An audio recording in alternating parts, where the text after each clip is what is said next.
Selamat sore untuk kita semua. Perkenalkan, nama saya Emmanuel Kristanto Rodriguez, NPM 12160163. Pada kesempatan ini saya ingin menjelaskan model perdagangan Hacker Ulin. Teori perdagangan internasional modern dimulai ketika ekonom Swedia yaitu Eli Hacker dan Bertil Ohlin mengemukakan penjelasan mengenai perdagangan internasional yang belum mampu dijelaskan dalam teori keunggulan komparatif.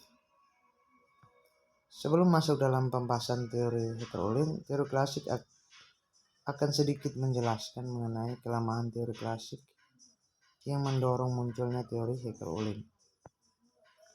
Teori klasik komparatif Anfantek menjelaskan bahwa perdagangan internasional dapat terjadi karena adanya perbedaan dalam faktor produksi yang secara eksplisit dinyatakan, atau dengan kata lain productivity of labor antar negara. Namun teori ini tidak memberikan penjelasan mengenai penyebab perbedaan produktivitas tersebut. Teori Hacker-Ohlin memberikan penjelasan mengenai penyebab terjadinya perbedaan produktivitas tersebut. Teori Hacker-Ohlin menyatakan penyebab perbedaan produktivitas karena adanya environment factor atau jumlah faktor produksi yang dimiliki oleh masing-masing negara, sehingga selanjutnya menyebabkan terjadinya perbedaan harga barang yang dihasilkan.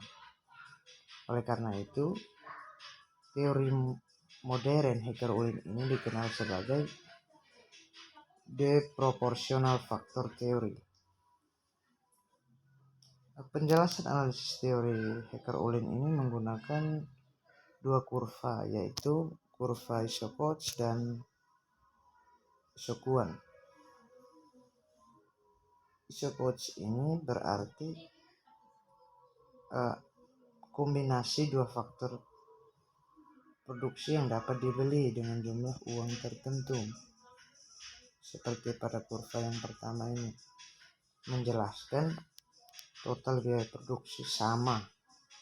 Kemudian pada kurva yang kedua atau yang disebut dengan Isokotz ini melukiskan total kuantitas produk yang sama. Teori ekonomi mikro menyatakan bahwa jika terjadi persinggungan antara kurva Isokotz dan Isokotz, maka akan ditemukan titik optimal. Nah, pada tabel di atas ini menggambarkan analisis manfaat perdagangan internasional, again from trade, yang diperoleh masing-masing negara berdasarkan teori Hacker-Ohlin. Tabel ini disusun menggunakan asumsi dua negara, dua komoditi, dan dua faktor produksi. Sesuai dengan konsep titik singgung antara Isokotz dan Isokwan, masing-masing negara cenderung memproduksi barang tertentu yang paling optimal sesuai dengan proporsi faktor produksi yang dimilikinya.